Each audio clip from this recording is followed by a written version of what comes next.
சிறகடிக்க ஆசை சீரியலில் இனி என்ன நடக்க போகுது தான் பார்க்க போகிறோம். ரோகிணி சொல்கிறாங்க மனோஜ்கிட்ட, கண்டிப்பாக இந்த வாரம் வந்து சண்டை வரும். ஸ்ருதி வந்து நம்மளை மாதிரி ஹாலில் படுத்துக்கவே மாட்டா, அவள் வந்து ஏசி இல்லாமல் இருக்க மாட்டா.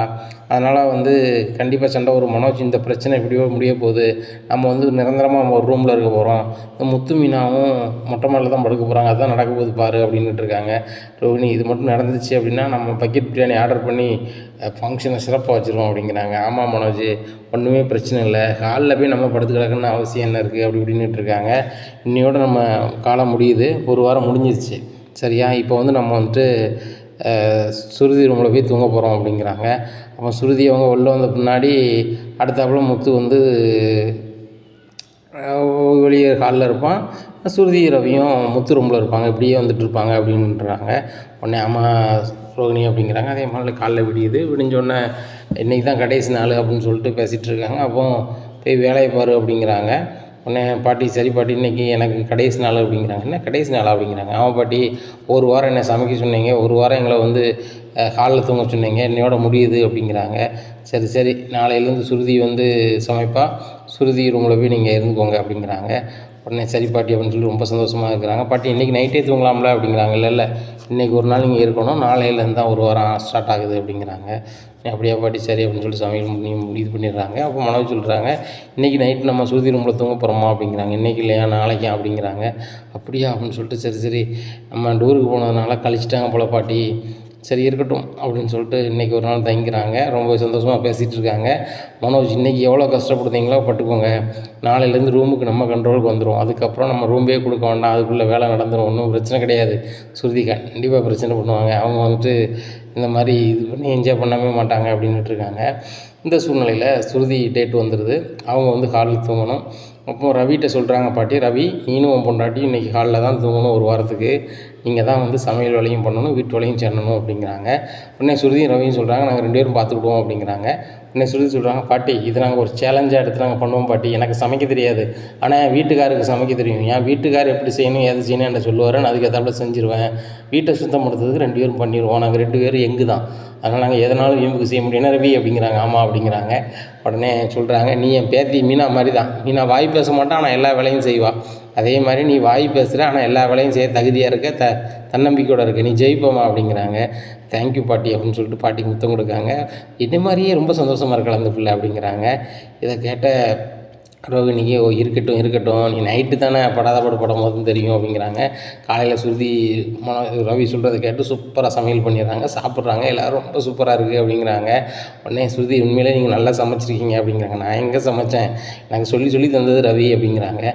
அண்ணி, உங்களவுக்கு எப்படின்னாலும் சுருதியாலேயோ என்னையாலேயோ சமைக்க முடியாது, எங்கள் கோட்டா ஒரு வாரம் நாங்கள் சூப்பராக சமைச்சிருவோம், சூப்பராக தூத்துருவோம், என்ன காலைல தூங்க போகிறோம் வைக்க போகிறோம் அப்படிங்கிறாங்க. உடனே ரவி சொல்கிறாரு, டே உன் பொண்டாட்டியும் நீனும் வந்து சொகுசாக இருந்தவங்க, நாளை என் ரூமில் வேணா நான் இருக்கிற ரூமில் வேணா இருங்க, நாங்கள் வேணா காலைல படுத்துக்கிறோம் வீணா அப்படிங்கிறாங்க. ஆமாங்க அப்படிங்கிறாங்க. உடனே மீனாட்டியும் முத்துட்டியும் சொல்கிறாங்க, பாட்டி என் சொல்லுக்கு என்ன மரியாதை, நீங்கள் வந்து அந்த ரூமில் தான் இருந்தாகணும், சுருதி ரவியும் காலைல தான் இருப்பாங்க அப்படிங்கிறாங்க. பாட்டி நாங்கள் அதை சொல்லவே இல்லை, முத்து தான் சொன்னான் அப்படிங்கிறாரு ரவி. ஆமாம் பாட்டி, நாங்கள் தான் சொல்லலையே, மீனா அவங்க பெருந்தன்மையில் சொல்கிறாங்க. உடனே எல்லாருக்குமே சாப்பாடு சுருதி எடுத்து வைக்கும்போது, பாட்டி நீ உட்காந்து சாப்பிடுமா அப்படிங்கிறாங்க. இல்லை பாட்டி, மீனா சமைக்கும் போது வந்து எல்லாருக்கும் எடுத்து வைப்பாங்க அப்படிங்கிறாங்க. ரோகிணி முழிக்காங்க, நம்ம யாருக்கும் எடுத்து வைக்கலாம், இந்த சுருதி இப்படி பண்ணிகிட்டு இருக்கா, நாளைக்கு வந்து நம்ம கொட்டை வரும்போது நம்மளையும்லாம் சாப்பாடு எடுத்து வைக்க சொல்லுவாங்க அப்படின்னு சொல்லிட்டு முழிக்காங்க. உடனே சுருதி, அதெல்லாம் வேண்டாம், அவங்க வச்சுக்குவாங்க அப்படிங்கிறாங்க. இல்லை மீனாக்கா என்ன செய்கிறாங்களோ அதை செய்யணும்ல அப்படிங்கிறாங்க. அக்கா வேறையா உனக்கு அப்படின்னு சொல்லிட்டு மனசுக்கு நினைக்காங்க. இந்த சூழ்நிலையில் மனசுக்குள்ள சிரிக்காங்க. செம நீ சமைச்சிட்டே மதியம் சமைச்சி வச்சுருவேன், ரைட்டு, நைட்டு வந்து சமைச்சிப்பேன், ரைட்டு, நைட்டு தூங்குறதுக்கு இந்த ஹாலில் தானே தூங்கணும், அங்கே கிடக்கிற கொசுக்கடியிலையும் அங்கே கிடக்கிற குளிர்லையும் நீ எப்படி தூங்குறேன்னு பார்ப்போம் அப்படின்னு சொல்லிகிட்டு இருக்காங்க. இந்த சூழ்நிலையில் எல்லாருமே தூங்கிடுறாங்க. மனோஜும் ரோஹிணி வந்து இன்றைக்கி என்ன பிரச்சனை வரப்போகுது அப்படின்னு சொல்லிட்டு பயங்கர பரபரப்பாக காத்துட்ருக்காங்க. இங்கே வந்து விஜயாவுக்கு பயங்கர கடுப்பு, பெரிய கோடீஸ்வரி ஒரு காலில் தூங்குறாங்க, உங்கள் அம்மா பண்ணதெல்லாம் சரியாக இருக்குங்க அப்படிங்கிறாங்க. எங்கள் அம்மா கரெக்டாக தானே பண்ணுறாங்க, எல்லா மருமகளையும் ஒன்றா பார்க்குறாங்க, கோடீஸ்வரி ஏழைன்னு பார்க்கல, இந்த வீட்டுக்கு வந்து மருமகளாக பார்க்குறாங்க, நீ அப்படி பார்க்க மாட்டேன், அதனால தான் எங்கள் அம்மாவை நான் வர சொன்னேன் அப்படிங்கிறாங்க. நீங்கள் தான் வர சொல்லியிருக்கீங்க அம்மாவை, நானும் எதுக்கு இந்த அத்தை சொல்லாமல் பறையாமல் வந்திருக்கு, இந்த மீனாவுடைய கல்யாண நாளுக்காக வருவாங்க அப்படின்னு நினச்சிக்கிட்டு இருந்தேன் அப்படிங்கிறாங்க. நீ சொன்னாலும் சொல்லாட்டி எங்கள் அம்மா வந்திருப்பாங்க, நான் என்ன சொன்னேன், அம்மா இந்த வீட்டில் இருந்து இந்த வீட்டில் ஒரு சில பிரச்சனைகளை என்னால் எதிர்கொள்ள முடியலை, அதை நீங்கள் ஒழுங்காக பண்ணிட்டு போங்கன்னு சொன்னேன், அதனால் எங்கள் அம்மா இருக்கிறாங்க, இங்குள்ள பிரச்சனை பூரா முடிஞ்ச பிறகு தான் எங்கள் அம்மா ஊருக்கு போவாங்க. எனக்கு வந்து போகிற பக்கம் பார்த்தா எங்கள் அம்மா இங்கேவே இருந்தாங்கன்னா ரொம்ப நல்லா வீடு அப்படின்னு நினச்சிட்ருக்கேன் அப்படிங்கிறாங்க. ஏங்க உங்கள் அம்மாவுக்கும் தனியாக ரூம் இல்லை அப்படிங்கிறாங்க. எங்கள் அம்மா தனியாக ரூம் கேட்கல சரியா. எங்கள் அம்மா எதில் படுத்தாலும் தூங்குவாங்க. அவங்க விவசாயம் பண்ணுறவங்க எல்லோரும் எனக்கு தனி ரூம் வேணும், எனக்கு ஏசியில் தான் படுப்பேன் அப்படின்னு கிடையாது. அவங்க உழைச்சி ஏன்னா அது ஒரு பொருளை உற்பத்தி பண்ணி பிரிதொருவருக்கு உணவாக அளிக்கிறவங்க. அவங்க வந்து எதையுமே எதிர்பார்க்க மாட்டாங்க அப்படிங்கிறாங்க. ஏங்க நான் அதெல்லாம் சொல்லலை. உங்கள் அம்மா இருந்தாங்க அப்படின்னா எனக்கு ரொம்ப சங்கடமாக இருக்குங்க, என்னால் வந்து சத்தமாக பேசக்கூட முடியல அப்படிங்கிறாங்க. நான் அதை தான் எதிர்பார்க்குறேன் விஜயா. இந்த வீடு இப்போ தான் ஒரு அமைதியாக இருக்குது, அதுக்கு காரணம் எங்கள் அம்மா. அவங்கள எப்படி நான் போக சொல்கிறது? அவங்க வீட்டில் தான் இருப்பாங்க. இப்போ பார்த்தல ஒரு கோட்டா முடிஞ்சிருச்சு. என்ன கோட்டா முடிஞ்சிருச்சு அப்படிங்கிறாங்க. இல்லை ரோகிணி கோட்டா முடிஞ்சிருச்சு, சுருதி கோட்டா ஆரம்பிச்சிருச்சு. சுருதி சூப்பராக சமைக்கிறான். சமைக்காத பிள்ளையெல்லாம் சமையலை கற்றுக்கிட்டது. அதுக்கு வந்து எங்கள் அம்மா சொன்னது ஐடியா ஒரு வாய்ப்பாக இருக்குல்ல. முன்னாடி மீனா மட்டுமே சமைப்பான், கஷ்டப்படுவான். இப்போ எல்லோரும் பகிர்ந்து செய்யும்போது அவங்களும் கரெக்டான டயத்துக்கு வேலைக்கு போக முடியுது, அவங்களும் கூடுதலாக சம்பாதிச்சோம் அப்படின்னு சொல்கிறாங்க வீட்டில் வந்து. இதை கேட்கும்போதும் சந்தோஷமாக இருக்குது. இப்படி ஒருத்தருக்கு ஒருத்தர் விட்டு கொடுத்துருந்தா அந்த குடும்பத்தினுடைய அன்பு கூடுதலாக இருக்கும். இப்போ உள்ள நாகரிக காலத்தில், இப்போ இருக்க நகர நாகரிகத்தில் கூட்டு குடும்பங்கிற முறை வந்து நிறைய அழிஞ்சு போச்சு. முன்னாடி ஒரு குடும்பத்தில் வந்து பெரியவங்க இருப்பாங்க, அவங்க சொல்ல கேட்டுக்கிட்டு சிறுவர்கள் இருப்பாங்க. இன்றைக்கு அப்படி இல்லை. ஆனால் நம்ம குடும்பத்தில் இன்றைக்கி கூட்டு குடும்பமாக இருக்கோம் அப்படின்னா பல மேடு பள்ளங்களை கடந்து தான் இருப்போம். அதெல்லாம் கடந்து போகணும் அப்படின்னா இந்த மாதிரி பிரித்தாளும் கொள்கையில் ஒவ்வொரு வேலையும் நம்ம செஞ்சோம் அப்படின்னா ஒருத்தருக்கு ஒருத்தருக்கு அன்பு கூடும் வைக்கும் அப்படி இப்படின்ட்டு இருக்காங்க. ஏங்க நீங்கள் வந்து லெசன் எடுத்துக்கிட்டு இருக்காங்க, எனக்கு தூக்கம் வருது அப்படின்னு சொல்லிட்டு படுத்துடுறாங்க. இன்னும் விஜயா இங்கிலீஷ்லாம் பேசுகிறேன் அப்படிங்கிறாங்க. இல்லைங்க உங்கள் அம்மாவை சீக்கிரம் வீட்டுக்கு அனுப்புவீங்கன்னு பார்த்தா நீங்கள் வரியாக பேசிகிட்டு இருக்கீங்க. சுருதி பொண்ணு எவ்வளோ கஷ்டப்படுங்க, அது பணக்கார பிள்ளை, அது காலையிலே எழுந்திரிச்சி முத்தம் தொளிச்சு சோறு கறிலாம் போகும்போது கஷ்டமாக இருக்குது அப்படிங்கிறாங்க. அப்போ ஒன்று நீ செய், சுருதி கொட்டாவை நீ எடுத்துக்க, நீ சமைச்சு வை அப்படிங்க. ஏங்க நான் அந்த பூக்காரிக்கெலாம் அவள் உட்காந்து சாப்பிட்டுக்கிட்டு இருப்பான், நான்லாம் சமைச்சிட்டு இருக்க முடியுமோ அப்படிங்கிறாங்க. அந்த பூக்காரி சமைச்சு தானே இவ்வளோ நாளும் சாப்பிட்டேன், இதெல்லாம் தூங்கு அப்படிங்கிறாங்க. உடனே இவங்க நினைக்காங்க, ரோகிணி நம்ம விஜயா நினைக்கிறாங்க, இன்றைக்கி சுருதி வந்து ரவி சொல்ல கேட்டு சமையல் பண்ணிட்டா. ரவிக்கு காலையிலே ரெஸ்டாரண்ட்லேருந்து ஃபோன் பண்ணால் அவன் போயிடுவான். எப்படி தான் சமைக்க போகிறாளோ எதை தான் செய்ய போகிறாளோன்னு தெரியல அப்படின்னு சொல்லி நினச்சிட்ருக்காங்க. இந்த சூழ்நிலையில் காலையிலே சுருதி வந்து புத்தமாக துளிச்சிட்டு வெங்காயத்தை உரிச்சிட்ருக்காங்க, கண்ணீராக விட்டுட்ருக்காங்க. இதை பார்த்தா சுத்திமா ஏம்மா அழுதுட்டுருக்கு அப்படிங்கிறாங்க. ஆண்டி அழலாம் செய்யலை, வெங்காயம் உரித்தா அவ்வளோ கண்ணீர் வருமானு சொல்லிட்டு இன்றைக்கி தான் தெரியுது. சமைக்கிறவங்களோட அருமை இப்போ தான் தெரியுது. மீனா வந்து எந்த வேலையுமே யாரும் செய்ய சொன்னதில்லை, அவங்களா வெங்காயம் உரிப்பாங்க, அவங்களா சமையல் பண்ணுவாங்க.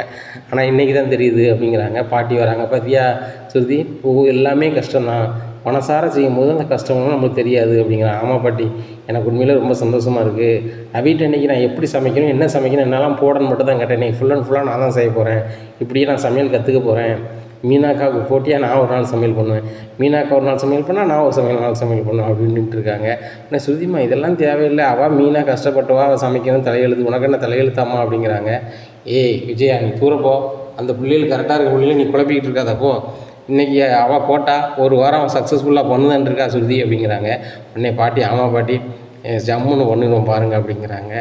உடனே சமையல்லாம் பண்ணிடுறாங்க. பண்ணிவிட்டு அங்கே மனோஜுக்கும் ரோகிணிக்கும் பயங்கர இது, என்னடா முத நாள் வந்து அவங்க சமாளித்து கொண்டு போயிட்டாங்க, இன்றைக்கி வந்துட்டு எப்படி செய்ய போகிறாங்க, வைக்க போகிறாங்க, தூங்குனாங்கன்னா ஏதாவது பிரச்சனை பண்ணுவாங்கன்னு பார்த்தா முதல் நாள் அவங்க பாட்டில் தூங்கிட்டாங்க அப்படின்னு நினச்சிட்ருக்காங்க. அப்படின்னு சொல்லுதாங்க. ரவி மனோஜ் ஒரு நாள் வந்து ஆர்வக்கொள்ளால் இருந்துடலாம், சுருதி ரவி இருந்துட்டாங்க. இன்றைக்கி 2வது நாள். இன்றைக்கி கண்டிப்பாக காலில் தூங்க முடியாமல், கொசுக்கடி தாங்க முடியாமல் கண்டிப்பாக வந்து இது பண்ணுவாங்க. லைட்டாக வெளியே மழை வேறு பெஞ்சிருக்கு, கொசு வேறு கிளம்பியிருக்கும், வீட்டுக்குள்ளே அங்கங்கே வந்திருக்கும். நம்ம ரூம் அடைச்சிட்டு உட்காந்துப்போம் ஏசி போட்டு. அவங்களுக்கு ஹாலில் ஏசியும் கிடையாது, ஒன்றும் கிடையாது. பாரு என்ன நடக்க போகுது பாரு அப்படிங்கிறாங்க. உடனே எல்லா கதவையும் லாக் பண்ணுறாங்க.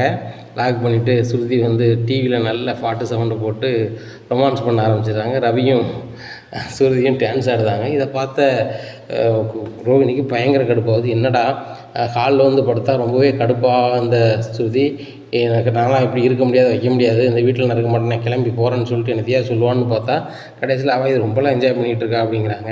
ரவி வா கொஞ்சம் பனி பதத்தில் மொட்டை மாடி போய்ட்டுருவோம் அப்படின்னு மொட்டை மாடி போய்ட்டு வராங்க. உடனே அங்கே ஜாலியாக விளாண்டு மறுபடியும் கீழே வராங்க. ரவி நம்ம பேசாமல் ஹாலிலே தூங்குறோன்னு சொல்லிடுவோம், நைட் நம்ம பாட்டில் எழுந்திரிச்சு போய் மொட்டை மாடியில் நிற்கலாம், வைக்கலாம், டிவி பார்க்கலாம், ஆடலாம், ஓடலாம். சின்ன 10க்கு 10 ரூமில் நம்ம கிடக்கிறது கஷ்டமாக இருக்குது. இது நல்ல பெரிய ஹாலாகவும் இருக்குது, மொட்டை மாடிக்கும் போக முடியுது அப்படிங்கிறாங்க. ஆமாம் ஸ்ருதி அப்படிங்கிறாங்க. பயங்கர ரொமான்ஸில் சவுண்டில் பாட்டு கேட்டு கிடக்காங்க. உடனே விஜயா வராங்க. என்ன ரவி இப்போவும் பாட்டு சவுண்டு கேட்கு அப்படிங்கிறாங்க. இல்லைம்மா ஸ்ருதி பாட்டு போட்டு ஆடினாம்மா, இது எங்களுக்கு சந்தோஷமாக தான் இருக்குது. பேசாமல் நாங்கள் 2 வார நாள் இங்கே இருந்துக்கிறோம்மா அப்படிங்கிறாங்க. டேய் என்னடா உங்கள் பாட்டி தான் அறிவில்லாமல் சொல்லிட்டாங்கன்னா நீங்களும் கேட்டுக்கிட்டு இப்படி உட்காந்துட்ருக்கீங்க. நான் ஒரு வாரமே நீங்கள் எப்படி இருக்க போகிறீங்கன்னு தெரியல நினச்சி ரொம்ப கோலப்பட்டுருக்கேன் அப்படிங்கிறாங்க. ஆண்டி அதை பற்றிலாம் நீங்கள் கோலப்படாதீங்க, உங்களுக்கு என்ன தண்ணி தானே பிடிக்காதீங்க, பிடிச்சிட்டு தண்ணி பிடிச்சி போகிற வேலையை மட்டும் பாருங்கள் அப்படின்னு சொல்லி அதை டான்ஸ் ஆடிக்கிட்டு இருக்கு. இந்த பிள்ளையை புரிஞ்சிக்கவே முடியல அப்படின்னு சொல்லி தண்ணி பிடிச்சிட்டு போகிறாங்க. ஏங்க அந்த பிள்ளைகள் வந்து காலில் கிடந்து தூங்காமல் பாட்டு போட்டு ஆடிக்கிட்டு இருக்குங்க அப்படிங்கிறாங்க. வாழ்க்கையை அனுபவிக்கிட்டு விடு அப்படிங்கிறாங்க. ஏங்க ஏசி ரூமை பிடிங்கிட்டு அவங்கள வந்து காலில் வச்சுருக்கிறது வாழ்க்கையை அனுபவிக்காங்களா அப்படிங்கிறாங்க. அவங்களுக்கு பிடிச்சி தானே செய்கிறாங்க. அவங்க அதை வந்து எங்களுக்கு பிடிக்கலன்னு செய்யலையே, அவங்க பேச நான் கேட்டேன், அவங்க நல்லா தான் இருக்காங்க விடு, கதை விடா முதல்ல அப்படின்னு கதை விடைக்கிறாங்க.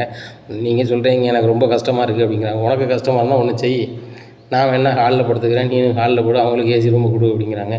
எங்கே அந்த பூக்காரிலாம் ஏசியில் தூங்கும்போது நான் வந்து ஹாலில் தூங்கணுமோ அப்படிங்கிறாங்க. இப்படின்னா அப்படிங்க, அப்படின்னா இப்படிங்க, வீட்டில் என்ன கோட்டா போயிட்டுருக்கு. எனக்கு இது நினைக்கும் போது ரொம்ப சந்தோஷமாக இருக்குது. சரியா இந்த காலத்தில் இப்படியா மருமகமாக இருக்க சூழ்நிலையை புரிஞ்சுக்கிட்டு அவங்க வந்து சுழற்சி முறையில் ஒவ்வொரு ரூமில் தங்குறாங்க. இதிலே ஒரு சமத்துவம் இருக்குது. சரியா அப்படி இப்படின்னுட்டு இருக்காங்க. ஏங்க இந்த பூக்காரி வந்து ஏசி ரூமில் தூங்க என்னால் அனுமதிக்கவே முடியாது, வைக்க முடியாது அப்படின்னுட்டு இருக்காங்க. மறுபடியும் பூக்காரி கீக்காரின்னு என்கிட்ட சொல்லிகிட்டு இருக்காத, என்கிட்ட சொல்லியிருக்கோம் அதே முத்துக்கிட்ட சொல்லிகிட்டு இருக்காத. மாதத்துக்கும் மேலே கை நீட்டின மாதிரி தான் உன் மேலே கை நீட்ட வேண்டியிருக்கும். ஒரு அம்மா பிள்ளைங்கிற உறவு இல்லாமல் போயிடும். அதனால் வந்து பார்த்து பேசு. மீனா கொண்டுனா முத்து பார்த்துக்கிட்டு இருக்க மாட்டான், பழைய முத்து கிடையாது. மீனா கொண்டுனா அவனால் தாங்கிக்கிட முடியாத சூழ்நிலையில் இருக்கான், அதனால் கரெக்டாக பேசு அப்படிங்கிறாங்க. விஜயா இவங்க சொல்கிறதும் சரி தான், மீனா சொல்கிறது தான் அவன் ஆடிக்கிட்டு இருக்கான் அப்படின்னு சொல்லிட்டு அப்படி தூங்கிடுறாங்க. காலையில் எந்திரிக்காங்க. எந்திரிச்சோடனே பாட்டி பார்க்காங்க. மொத்தத்தில் பயங்கரமான கோலம் போட்டிருக்கு. அதை பார்த்து ஸ்ருதி நீ தான் கோலம் போட்டியா அப்படிங்கிறாங்க. ஆமாம் பாட்டி, 2 நாள் வந்து ரவி தான் சொல்லி தந்தான், இன்றைக்கி நான் சூப்பராக போட்டேன், காலையில் பூரா இன்றைக்கி சமையல் பண்ணி உங்களை அசத்த போகிறோம் பாருங்க அப்படிங்கிறாங்க. டிஃபன் பயங்கரமாக பண்ணிடுறாங்க, பூரி கிழங்கு அது இதுன்னு பண்ணிடுறாங்க.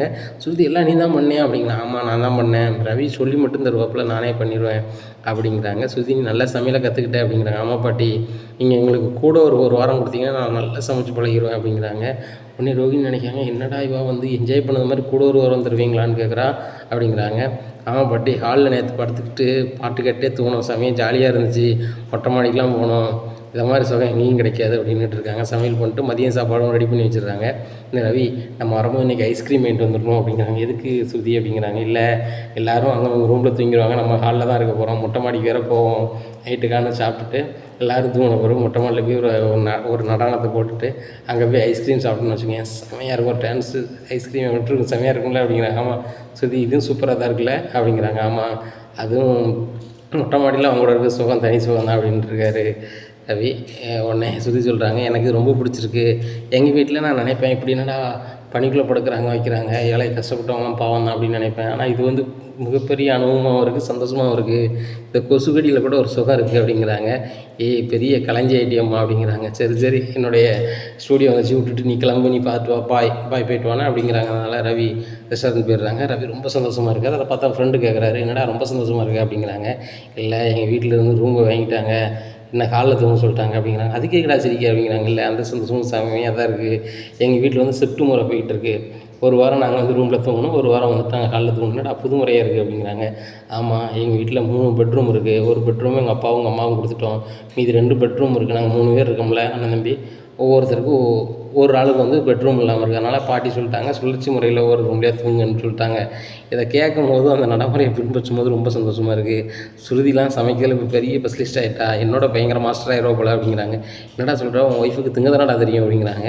நானும் அப்படி தான்டா நினச்சேன், சாப்பிட மட்டும் தான் தெரியும்னு சொல்லிட்டு எப்படி சமைக்கணும்னு கேட்டு சமைக்க ஆரம்பிச்சிட்டா. வீட்டில் பயங்கர நல்ல பேர், எங்கள் அப்பாவே பாராட்டிட்டார், பாட்டியும் பாராட்டிட்டாங்க. முத்து சொல்கிறாங்க, அவன் பொஞ்சாதி இப்படி பண்ணணும்னு நினச்சி கூட பார்க்கலான்னு சொல்கிறாரு அப்படிங்கிறாங்க. அப்படி அவங்க முத்துரானே சொல்லிட்டாரா அப்படிங்கிறாங்க. ஆமாம் அப்படிங்கிறாங்க. உடனே முத்து கார் ஸ்டாண்டில் போய் பேசுகிறாரு. செல்வம் நான் வந்து ஸ்ருதி பொண்டாட்டி பணக்காரியே திமிரு பிடிச்சவோ அவளை கட்டக்கூட வைக்கணும் தான் முன்னாடி சொல்லுவேன் அப்படிங்கிறாங்க. ஆமாம் அந்த பிள்ளை உண்மையிலே சூப்பர் பிள்ளையாக இருக்கா, ஒரு பணக்கார வீட்டு பிள்ளையாக இருந்தாலும் கூட காலில் நான் அதாவது எங்கள் பாட்டி சொல்லிட்டாங்க, வீட்டில் ஒரு ஆள் வந்து வீட்டில் ரூம் இல்லாமல் இருக்காங்க, அதனால் சுழற்சி முறையில் ரூமில் தூங்க, ஒரு டீம் வந்து நீங்கள் காலைல தூங்குன்னு சொல்லிட்டாங்க. அவங்க ஷிஃப்ட் வந்துருச்சு. ஆனால் வந்து அந்த பொண்ணு வந்து அதை ஏற்றுக்கிடாது, கஷ்டப்படும், நம்ம கொடுத்துடலாம் ரொம்ப அப்படின்னு நானே என் வீட்டம்மான்னு நினைக்கல. இல்லை எங்களுக்கு ரொம்ப சந்தோஷமாக இருக்குது, நாங்கள் கூட ஒரு வாரம் எடுத்துக்கிட்டான்னு சொல்லுது. அது போக அந்த பிள்ளை அவ்வளோ பேருக்கும் அதோடைய வாரத்தில் அது சமைச்சு கொடுக்குது. பார்க்கும்போது ரொம்ப சந்தோஷமாக இருக்குது. காலையில் சாப்பிட்டுட்டு அவள் சமைச்சதை டிஃபனும் கொண்டு வந்திருக்கேன். ரொம்ப சந்தோஷமாக இருக்குது. என் தம்பி பொண்டாட்டி அவள் சமைச்சிருக்கா, அவள் சாப்பாடில் நான் மதிய சாப்பாடு கொண்டு வந்திருக்கேன். இது நினைக்கும்போது ரொம்ப ஆனந்தமாக இருக்குது அப்படிங்கிறாங்க. இந்த விஷயத்த மீனா வந்து அவங்க அம்மாட்ட சொல்கிறாங்க. அம்மா உண்மையிலே சுருதி சூப்பர் பொண்ணுமா அப்படிங்கிறாங்க. உடனே ஆமாக்கா, அந்த பிள்ளை ரொம்ப சூப்பர் பிள்ளை, அவங்க அம்மா மாதிரியோ அப்பா மாதிரியோ இல்லை, உண்மைதான் அப்படி இப்படின்னுட்டு இருக்காங்க. இந்த சூழ்நிலையில் இப்படி ஒரு பொண்ணு கிடைக்கிது, கொடுத்து வச்சுருக்கணும் மீனா. உங்களை மாதிரியே இருக்குதுன்னு நினைக்கி, நீயும் அக்காவாக கூட பிறந்த அக்காவை நினைக்கி. அது போக உங்களுக்கெல்லாம் சமைச்சி தரும்போது ரொம்ப சந்தோஷமாக இருக்குது அப்படிங்கிறாங்க. ஆமாம்மா, நான் தான் அந்த வீட்டில் எல்லோரும் சமைச்சி கொடுத்துட்ருப்பேன். இப்போ பாட்டி வந்ததுலேருந்து ஷிஃப்ட் முறை ஆயிடுச்சு. ஒரு வாரம் ஒவ்வொரு ஆள் சமைக்கணும், வீட்டுக்கு பொறுப்பு ஃபுல் அண்ட் ஃபுல்லாக பார்த்துக்கணும். அதே மாதிரி ரூம்லேயும் ஒரு வாரத்துக்கு ஒருக்கா ஷிஃப்ட்டு மாறும் அப்படிங்கும்போது இதை கேட்கும்போது ரொம்ப சந்தோஷமாக இருக்குது. எங்களுக்கு ஒரு 14 நாள் நாங்கள் 2 ஷிஃப்ட்டாக நாங்கள் ரூமில் இருந்துக்கலாம். அதுக்கப்புறம் அப்படி சுழற்சி மாறும் அப்படிங்கிறாங்க. சரி பயங்கர சந்தோஷமாக இருக்குடி அப்படிங்கிறாங்க. உடனே மீனாட்ட சொல்கிறாங்க, சீதாக்கா இது சினிமாவில் பார்க்குற மாதிரி இருக்குக்கா உங்கள் வீட்டு கதை அப்படிங்கிறாங்க. ஆமாம், எங்கள் வீட்டில் ஏற்கனவே வந்து போர்க்களமாக இருக்கும். எங்கள் அத்தை என்னத்தையா சொல்லிகிட்டு இருப்பாங்க. இப்போ எங்கள் அத்தை எதுவுமே பேசுறது கிடையாது. ஏன்னா ஃபுல் அண்ட் ஃபுல்லாக வீட்டில் தான் இருக்காங்க. எங்கள் அத்தையால் மூச்சே விட முடியல. எங்கள் அத்தை வருவாங்க, டீ குடிப்பாங்க, நேராக பெட்ரூம் போயிடுவாங்க, சாப்பிடுவாங்க, பெட்ரூம் போயிடுவாங்க, காலில் இருக்க கூட மாட்டாங்க அப்படிங்கிறாங்க. அக்கா இப்போ இப்படியே உங்கள் அத்தை எப்பவும் இருந்தாங்கன்னா செம ஜாலியாக தான் இருக்கணும் என்ன அப்படிங்கிறாங்க. இப்போ கொஞ்சம் நாளைக்கு இருக்குது சித்தா அப்படிங்கிறாங்க. சரி, எனக்கு பூ வர இருக்குது, நான் போயிட்டு வரேன் அப்படின்னு சொல்லிட்டு போகிறாங்க. உடனே உனக்கு அவ்வளோ வியாபாரம் இன்றைக்கி வர ஆரம்பிச்சிட்டா அப்படிங்கிறாங்க. ஆமாம், நான் காலையிலே போயிடுவோம்ல, இப்போ நல்ல வியாபாரம் ஆகுது. இப்படி மாற்றி செஞ்சால் எனக்கும் உடல் வலி எதுவும் இல்லை, என் வீட்டுக்காருக்கும் டயத்துக்கு சாப்பாடு கிடச்சிருது அப்படிங்கிறாங்க. நீ தான் முதல்ல சாப்பாடு கொடுத்துருவியே அப்படிங்கிறாங்க. இல்லை, முன்னாடி எல்லோரும் சமையல் பண்ணிட்டு சாப்பாடு கொடுப்பேன். இப்போ வந்து அந்த சுருதி பொண்ணு நேரத்தோடு சமைச்சு வச்சுருது. அது போக ரோகிணியுமே நல்லா தான் சமைச்சாங்க, என்ன கொஞ்சம் லேட்டாகும். மனோஜ் எந்த வேலையும் செய்ய மாட்டார். இப்போ வந்து ரவி வந்து சுருதிக்கு எல்லா வேலையும் செஞ்சு கொடுத்தனால அது ஈஸியாக வச்சிருது அப்படின்னுட்டு இருக்காங்க. இந்த சூழ்நிலையில் பேங்க்காரங்க ஃபோன் அடிக்காங்க ரோகிணிக்கு. ரோகிணி ஃபோன் அடிச்சோன்னே ஹலோ அப்படிங்கிறாங்க. உடனே எங்களுக்கு தெரியுதா யார் அப்படிங்கிறாங்க. நீங்கள் யார் அப்படிங்கிறாங்க. உனக்கு லோன் கொடுத்து பேங்க்காரம்மா, உன் அட்ரஸ், உன் புருஷன் ஆதார் கார்டு அட்ரஸ் இப்போ ரோட்டில் மறிச்சவன் அவன் தான் பேசுகிறேன், சொல்லு புரியுதா அப்படிங்கிறாங்க. சொல்லுது சார், புரியுது சார் அப்படிங்கிறாங்க. பணம் எப்போ கட்டுவீங்க அப்படிங்கிறாங்க. சார் பணம் வரல, அது விஷயமாக தான் ஒரு இடத்துக்கு வந்திருக்கேன் அப்படி இப்படின்னு நடிக்காங்க. உடனே அம்மா எனக்கு அதெல்லாம் தெரியாது, 2 நாளில் நீங்கள் பணத்தை கட்டி செட்டில்மெண்ட் பண்ணலை அப்படின்னா, சரியா பண்ணலை அப்படின்னா உங்கள் புருஷன் வீட்டில் போய் நாங்கள் வந்துட்டு பிரச்சனை பண்ணுவோம். அது போக உங்கள் புருஷனுக்கு என்ன சொத்து இருக்கோ அதை நாங்கள் வந்து ஏலம் விட்டு எடுத்துப்போம், பார்த்துக்கோங்க அப்படிங்கிறாங்க. தயவுசெய்து அந்த அட்ரஸுக்கு போயிடாதங்க, வச்சிடாதங்க அப்படிங்கிறாங்க. எம்மா, நீ தான் ஒவ்வொரு ஏரியாவை போய் ஒவ்வொரு ஏரியாவுக்கு ஏற்றவளோ அட்ரஸை மாற்றிட்டு இருப்ப, ஐடி கார்டில் மாற்றிட்டு இருப்பேன். ஆனால் உன் புருஷன் வந்து நிரந்தர அட்ரஸ் தான் வச்சுருக்கான். எனக்கு எங்கே ஏதுன்னு சொல்லிட்டு நான் விசாரிச்சிட்டேன். சரியா, நான் எங்கள் ஆஃபீஸ்லேருந்து வரதுக்கு 2 மணி நேரம் ஆகும். சரியா, 2 மணி நேரத்தில் வந்து நாங்கள் வந்து என்ன செய்யணுமோ செஞ்சுட்டு போயிடுவோம். 10 மணிக்கு கிளம்புனோம் அப்படின்னா 12 மணிக்கு உங்கள் வீட்டுக்கு வந்துடுவோம். அதோட சீன் ஓவராயிரும், பார்த்துக்கோ, ஒழுங்காக பணத்தை கட்டிடு அப்படிங்கிறாங்க. சார் தயவுசெய்து எனக்கு 2 நாள் டைம் கொடுங்க அப்படிங்கிறாங்க. 2 நாள் தான் டைம், பணத்தை கட்டலையா இன்னும் அவ்வளோதான் அப்படிங்கிறாங்க. சரி சார் அப்படிங்கிறாங்க. நேராக வீட்டுக்கு வராங்க. இன்னொரு வீடு நேரத்தில் வந்துட்டேன் அப்படின்னு சொல்லி விஜயா கேட்குறாங்க. இல்லை ஆண்டி, எனக்கு ஒரு மாதிரி இருந்துச்சு, அதை வந்துட்டேன் அப்படிங்கிறாங்க. சரிம்மா, ரெஸ்ட் எடு அப்படிங்கிறாங்க. சுருதி ரூமில் ரெஸ்ட் எடுக்கிறாங்க. ஏன்னா சுருதி அவங்க கோட்டாவில் வந்து வெளில தான் இருக்கணும். இங்கே சுருதி ரூமில் இருக்கிறாங்க. அப்போ சுருதி ரூமில் இருக்கும்போது தான் நினைக்கிறாங்க, சுருதி ரூம் நம்மகிட்ட தான் இருக்குது, சுருதியோட திங்ஸ் எல்லாமே இங்கே தான் இருக்கும், சுருதி நகை எல்லாமே இந்த ரூமில் தானே இருக்கும், இதை பேசாமல் நம்ம எடுத்துருவோமே. சுருதியுமே நகை போடுறதே இல்லை, தெரியாது. இப்போ சுருதி ஷிஃப்ட் முடிஞ்சால் கூட முத்து இருக்கிற ரூமுக்கு தான் அவங்க போவாங்க. ஆட்டோமேட்டிக்காக வந்து நம்ம வந்து இந்த ரூம்லேயே தான் இருப்போம் இன்னொரு வாரத்துக்கு.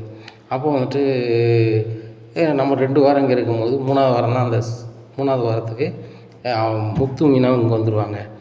அப்போ அவங்க அப்படி சுழற்சியில் வரையில் இந்த 1 மாதம் கழிச்சு தான் அந்த ரூமுக்கு அவங்க வரக்கூடிய சூழ்நிலை வரும். சுழற்சி அப்படி தான் வருது. அதனால் வந்து இப்போ சுருதி நகையை எடுத்தோம்னா அந்த பொண்ணுக்கு தெரிய போகிறதும் இல்லை, அது போக அந்த பிள்ளை நகையை இப்போ போட போகிறதும் இல்லை. நைஸாக அவள் தங்க நகையை நம்ம எடுத்துட்டு நம்ம விற்றுட்டு நம்ம பேங்க்கு கட்ட வேண்டியதை கட்டிடுவோம். அதுக்கப்புறம் வாரத்தை பார்த்துக்குவோம். அதுக்கப்புறம் நகையை காங்கலைன்னா நம்மளும் ஆளை போல் நகையை காங்கலாம், எங்கே போச்சு சுருதி அப்படி இப்படின்னு சொல்லிட்டு நம்ம சமாளிச்சுக்கிடுவோம். 4 வாரம் கழிச்சிங்கும் போது யார் எடுத்தாங்க வச்சாங்கன்னு தெரியாது. நம்ம அந்த ரூம் விட்டு வெளில வந்துடுவோம். வரும்போது முத்து மீனாவும் சுருதியும் உள்ள இருப்பாங்க. அவங்க வெளில முத்து மீனாவும் அந்த ரூம் விட்டு வெளியே வரையில் சுருதி ரவியும் மறுபடியும் இதே ரூமுக்கு வந்துடுவாங்கள்ல. வரும்போது அப்படி எடுத்தால் கூட கடைசியாக முத்து மீனாக தான் இருந்தாங்க, அவங்க தான் எடுத்தாங்கன்ட்டு வரும். அதனால் ஒன்றுமே பிரச்சனை இல்லை. இப்படின்னு சொல்லிகிட்டு இருக்காங்க. இந்த சூழ்நிலையில் அப்படின்னு நினைக்கிறாங்க மனசுக்குள்ள. நல்ல நகையை எடுத்துடுறாங்க, எடுத்து ஹேண்ட்பேக்கில் வச்சிடுறாங்க. நம்ம இந்த ரூம்லேயே தான் இருக்கிறோம், எடுத்து நம்ம கையில் வச்சாலும் சரியில்லையே அப்படின்னு சொல்லிட்டு அத்தை எனக்கு வேலை இருக்குது நான் போயிட்டு வரேன் அப்படின்னு சொல்லிட்டு கிளம்புறாங்க. என்னம்மா இப்போ தான் உடம்பு சரியில்லைன்னு வந்த, மறுபடியும் நீ வந்து போகிற அப்படிங்கிறாங்க. இல்லை எனக்கு வேலை இருக்குது அப்படின்னு சொல்லிட்டு கிளம்பிடுறாங்க. பார்த்தீங்களா அத்தை, இதே மாதிரி ஒரு சுருதி மாதிரி தான் ரோகிணியும். வேலைன்னா தீயாக இருப்பாள், வேலையில் இருக்கவே மாட்டாள், வேலைன்னு தான் போய்கிட்டு இருப்பாள் அப்படிங்கிறாங்க. ஆமாம், உன் பையன் அதுக்கு ஆப்போசிட்னாரு, வேலைக்கே போகாமல் அங்கங்கே சுற்றிட்டு இருக்கான். காலையில் பார்க்குக்கு போயிட்டு வந்தோம்னா இப்போவும் சாப்பிட்டுக்கிட்டு இருக்கான். இப்போ எங்கே போகிறானோ தெரில அப்படின்ட்டு இருக்காங்க. பாட்டி இந்த வீடுகள்லாம் வேலைக்கு போனால் சரி வராது, நான் தான் பிஸ்னஸ் பண்ண போகிறேன் பாட்டி அப்படிங்கிறாங்க. இதை சொல்லிக்கிட்டே தான் இருக்கேன். அந்த ஃபர்னிச்சர் கடைக்காரர் தான் உனக்கு கடை தர மாட்டேன்னு சொல்லிட்டாரு, இப்போ அடுத்தாப்புல என்ன செய்ய போகிறேன் அப்படிங்கிறாங்க. அதான் பாட்டி என்ன பிஸ்னஸ் பண்ணலான்னு சொல்லிட்டு ரொம்ப யோசனை பண்ணிகிட்டு இருக்கேன் அப்படிங்கிறாங்க. பிஸ்னஸ் பண்ண போகிறோன்னு சொல்கிறவங்க வந்து இந்த பிஸ்னஸ் பண்ண போகிறேன்னு சொல்லுவாங்க. நீ எந்த பிஸ்னஸ்னே பண்ண போகிறேன்னே தெரியாமல் கையில் காசு வச்சுக்கிட்டு இருக்க, இது எப்படிடா நீ இது பண்ண போகிற வைக்க போகிற அப்படிங்கிறாங்க. அத்தை அவன் நிறைய படிச்சிருக்கான், அவன் ஏதாவது பண்ணுவான் அப்படிங்கிறாங்க. நிறைய படித்தவன் பூரா பிஸ்னஸ் பண்ணுறான் அப்படின்னு சொன்னால் இந்த நாட்டில் வேலைவாய்ப்புக்கு, இந்த நாட்டில் வேலையில்லா திண்டாட்டமே வந்திருக்காது. இது மனோஜ் மாதிரி இருந்துக்கிட்டு நான் பிஸ்னஸ் பண்ண போகிறேன்னு சொன்னால் அடைஞ்சால் இப்படி தான் இருக்கும். ஒழுங்காக ஏதாவது பிஸ்னஸ் பண்ண சொல்லு, இல்லைனா வந்து கஷ்டப்பட்டுருவான் அப்படிங்கிறாங்க. பாட்டி நான் கஷ்டப்பட போகிறது கிடையாது, ரோகிணி சொந்தமாக பார்லர் வச்சுருக்கா, நான் வேலைக்கே போகாட்டிலும் உட்காந்து சாப்பிட்றதுக்கு எனக்கு வழி இருக்குது அப்படிங்கிறாங்க. பொண்டாட்டி உழைப்பில் சாப்பிட்றது வந்து அவ்வளோ கௌரவம் இல்லைடா. நீ உழைச்சி பொண்டாட்டிக்கு ஒரு முழம் பூ வாங்கி கொடுத்தா அவளும் சந்தோஷப்படுவாள். பொண்ணையும் ஒரு ஆண்மைத்தன்மை உள்ள பையனும் இது பண்ணுவாள். இப்போ பாரு, ரோகிணி வீட்டுக்குள்ளே வந்தான், வாங்க போங்கன்னு கேட்கல. அவ்வாட்டு ரூமுக்கு வந்தால் கொஞ்சம் ரெஸ்ட் எடுத்தால் பேக்க தூக்கிட்டு அவ்வாட்டில் போயிட்டான். போகும்போது அவன்கிட்ட போயிட்டு வரேன் கூட சொல்லலை அப்படிங்கிறாங்க. பாட்டி நான் சாப்பிட்டுட்டு இருந்தோம்னா என்னை கவனிக்காமல் இருப்பா அப்படிங்கிறாங்க. உடனே விஜயாவும் நினைக்கிறாங்க, ஆமாண்ணா இது வரைக்கும் மனோஜ் சொல்லாமல் அவள் போனதில்லை, மனோஜ் வந்து வேலைக்கு போகலங்கிறனால சொல்லாமல் போயிட்டாலும் வேறு எதுவும் பிரச்சனையா அப்படின்னு சொல்லிட்டு ரொம்ப யோசிக்காங்க. இந்த சூழ்நிலையில் ரோகிணி வந்து இந்த நகையை என்ன செய்யலாம் அப்படின்னு சொல்லிட்டு பார்லர் வச்சுருக்காங்க.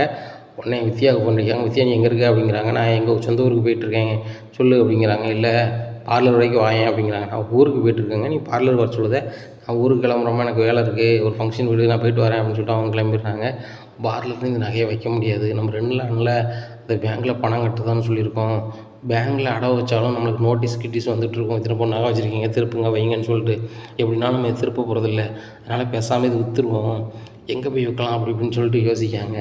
இந்த சூழ்நிலையில் ரோகிணி சுருதியோட அம்மாவை நகை வாங்கின கடைக்கே கொண்டு போகிறாங்க. இவங்களுக்கு தெரியல அந்த கடையில் தான் நகை வாங்கப்பட்டிருக்கு அப்படின்னு சொல்லிட்டு அந்த சீலையுமே இவங்க பார்க்கல எந்த கடையில் உள்ளதுன்னு சொல்லிட்டு நேராக போயிட்டு அவங்க நகை கடையில் கொடுக்காங்க. நகையை செக் பண்ணி பார்த்துட்டு அவங்களுக்கு ஒரு மாதிரி ஆகுது. இது இந்த நகை வந்து நம்ம ரயில்வே சார் வாசுதேவன் சார் வீட்டுக்கு கொடுத்ததில்ல அப்படின்னு சொல்லிட்டு ரொம்ப ஒத்து பார்க்குறாங்க. ஆமாம் அந்த நகை தான், இந்த நகை இவங்களுக்கு எப்படி வந்துச்சுன்னு முழிக்கிறாங்க. ஏன்னா அதில் ஒரு கல் பதிச்சிருக்காங்க. அந்த கல் வந்து கேரளா மாடலில் பதிக்கணும்னு சொல்லி அவர் சொல்லி ஆர்டர் பண்ணி வந்தது. அதனால் அவருக்கு தனியாக தெரியுது. இந்த பச்சைக்கல் வந்து கேரளா மாடலில் பதிக்க சொன்னாங்களே அந்த சார், அந்த இது தானே அப்படின்னு சொல்லிட்டு பார்க்குறாங்க. சீலெல்லாம் பார்க்குறாங்க, நம்ம கடை தானே அப்படின்னு பார்க்குறோம். நம்ம கடை தான், நம்ம தான் வாங்கி கொடுத்தது, இந்த பொருள் இவங்ககிட்ட எப்படி வந்துச்சு, சரி ரைட்டு அப்படின்னு சொல்லிட்டு சரி மேடம் இது வந்து இவ்வளோ தான் போகும் அப்படிங்கிறாங்க. எவ்வளோ போகும்னு கேட்குறாங்க. இந்த நகை வந்து 7 லட்ச ரூபா போகும் அப்படிங்கிறாங்க. இந்த ஒரு நெக்லஸே 7 லட்ச ரூபா போகுமா அப்படின்னு சொல்லிட்டு இன்னொரு நெக்லஸை கையில் வச்சுக்கிறாங்க. உடனே ஆமாம் அந்த ஒரு நெக்லஸ் 7 லட்ச ரூபா போகும் அப்படிங்கிறாங்க. 7 லட்ச ரூபாயை கேட்குறாங்க. கொஞ்சம் இருங்க மேடம் நான் ரெடி பண்ணி தரேன் அப்படிங்கிறாங்க. உடனே கொஞ்சம் நேரம் இருந்துக்கிட்டு உள்ளே ஃபோன் அடிக்கார், வாசுதேவன் ஃபோன் அடிக்கார். சார் உங்கள் வீட்டு நகை வந்துட்டு என்கிட்ட விற்பனைக்கு வந்திருக்கு, உங்கள் நகை வீட்டில் இருக்கான்னு பாருங்கள் சார் அப்படிங்கிறாங்க. நகையா எனக்கு அதை பற்றி தெரியலையே அப்படிங்கிறாங்க. உடனே சுதாவுக்கு ஃபோன் அடிக்கிறாங்க. சுதா நம்ம வீட்டில் எல்லா நகையும் இருக்கான்னு பாரு அப்படிங்கிறாங்க. என்னங்க திடீர்னு ஃபோன் அடிச்சு இப்படி சொல்கிறீங்க, எல்லா நகையும் இருக்கான்னு பாருங்கன்னு சொல்கிறீங்க அப்படிங்கிறாங்க. இல்லை நான் கேரளா மாடலில் ஒரு கல் பதிச்சு ஒரு பச்சை கல்லில் பதிக்க சொல்லி ஒரு ஆர்டர் கொடுத்தோம்ல நகை கடையில் அப்படிங்கிறாங்க. ஆமாங்க அப்படிங்கிறாங்க. அந்த நகையை வந்து ஒரு பொண்ணு விற்கிறதுக்கு கடைக்கு வந்திருக்கான். அந்த பொண்ணு வந்து கொஞ்சம் வயசு பொண்ணாக இருக்கான். அந்த நகை யார்கிட்ட இருக்குது அப்படின்னு கேட்குறாங்க. ஏங்க அது நான் சுருதிகிட்ட கொடுத்துட்டாங்க அப்படிங்கிறாங்க. உடனே சுருதி விற்க பேர் போல அப்படிங்கிறாங்க. சுருதி ஏங்க விற்க போகிறா, சுருதியை தான் நகை கடைக்காரருக்கு தெரியுமே அப்படிங்கிறாங்க. என் பொண்ணு இது வந்திருக்காங்களோ அப்படின்னு சொல்லி நகை கடைக்காரர் பொண்ணு கேட்குறாங்க. உங்கள் பொண்ணு கிடையாது சார், இது வேறு பொண்ணாக இருக்குது, பொண்ணு கொஞ்சம் இங்கிலீஷ்லேயும் பேசுறது கொஞ்சம் சொத்த பொண்ணாக இருக்குது, கல்யாணம் முடிஞ்சு கொஞ்சம் நாள் ஆயிருக்கும் போல், குங்குமம்லாம் நெத்தியில் வச்சுருக்கு, கல்யாணம் முடிஞ்ச பொண்ணு தான் அப்படிங்கிறாங்க. அப்போ ஒன்று செய்யுங்க, உங்கள் கேமரா அவங்க கடையில் கேமராலாம் ஓடுதா அப்படிங்கிற. ஆமாம் சார் சிசிடிவியில் ஃபுட்டேஜ்லாம் ஓடுது, அதை எடுத்து வச்சிடுறேன் அப்படி, அதை எடுத்து வைங்க, அது போக அந்த பொண்ணு என்ன பணம் கேட்குது அப்படிங்கிறாங்க. சார் 4 லட்ச ரூபாயாவது எனக்கு குறைஞ்சது வேணும்னு கேட்டுச்சு. அந்த நகை 7 லட்ச ரூபா மதிப்புன்னு சொல்லியிருக்கேன். 7 லட்ச ரூபா கேட்குது அப்படிங்கிறாங்க. சரி ரைட்டு, அது யாருன்னு சொல்லிட்டு எனக்கு அந்த வீடியோ உடனே அனுப்புங்களேன் அப்படிங்கிறாங்க. உடனே வீடியோவை அனுப்புகிறாங்க. இதை பார்த்த உடனே வாசுதேவனுக்கு பயங்கர ஷாக் ஆகுது. ஓ, இந்த ரோஹிணி தான் அந்த நகை எடுத்துருக்காளா அப்படின்னு சொல்லிட்டு நேராக சுதாவுக்கு அனுப்புகிறாங்க. சுதாவுக்கு அனுப்புனோடனே சுதா பார்த்து ரோஹிணி தான் அப்படி பண்ணியிருக்காளா, ரோஹிணி பெரிய பணக்கார வீட்டு பிள்ளை அப்படி இப்படின்னு சொல்லிட்டு இந்த விஜயா சீன் போடுவாளா அப்படின்னு சொல்லிட்டு, ஏங்க இது வந்து அந்த ரோஹிணி தான் அப்படிங்கிறாங்க. சரி சுதா, இது நம்மளுக்கு பயங்கர வாய்ப்பு. இந்த பிரச்சனை வச்சு நம்ம சுருதி நம்ம வீட்டுக்கு கொண்டு வந்துடலாம், ஒன்றுமே பிரச்சனை இல்லை. இப்படி திருட்டுன்னா ஒரே வீட்டில் திருடுறவங்க இருக்கும்போது இந்த இப்படி திருட்டு குடும்பத்தில் நீ இருக்க வேண்டாம்னு சொல்லி கூப்பிட்டு வந்துடலாம், ஒன்றும் பிரச்சனை இல்லை. அது போக இந்த பிள்ளை வெளிநாட்டில் உள்ள பிள்ளை அப்படி இப்படின்னு சொல்லி என் மாமியார் சீன் போட்டுட்ருக்காங்க, அதையும் அசிங்கப்படுத்தின மாதிரி ஆகிப்போச்சு. அந்த அண்ணாமலையா முன்னாடி தலை நிமிர்ந்து நடக்க முடியாது. அந்த வீட்டில் உள்ள ரவுடி போய் என் மேலே கை நீட்டினான். அவனும் இந்த விஷயத்தில் வந்து கூனி குறுகி தான் நிற்க போகிறான். ஏன்னா முன்னாடி நான் மீனா வந்து வேணுக்குனே தான் சொன்னேன், இப்போ நம்மகிட்ட ஆதாரம் இருக்குது சரியா, அதுக்கு நகைக்கடைக்காரர் நம்மளுக்கு CCTV ஃபுட்டேஜ் கொடுத்துட்டாரு. இப்போ அவர்கிட்ட நான் ஃபோன் பண்ணி பணத்தையும் கொடுங்கன்னு சொல்லிடுவேன். நம்மளுக்கு 7 லட்ச ரூபா போனாலும் பரவாயில்லை, அந்த வீட்டை விட்டு நம்ம மகா வந்தால் போதும். 1 2வது அந்த நகை வந்து போனால் போயிட்டு போகுது, ஒன்றும் பிரச்சனை கிடையாது, நம்மளுக்கு தேவை நம்ம மகா தான் அப்படிங்கிறாங்க. ஆமாங்க, இதை மட்டும் எப்படியாவது செஞ்சிருங்க அப்படிங்கிறாங்க. உடனே நகைக்கடைக்காரருக்கு ஃபோன் அடிக்காங்க. அந்த பொண்ணு கேட்குற பணத்தை கொடுத்துருங்க அப்படிங்கிறாங்க.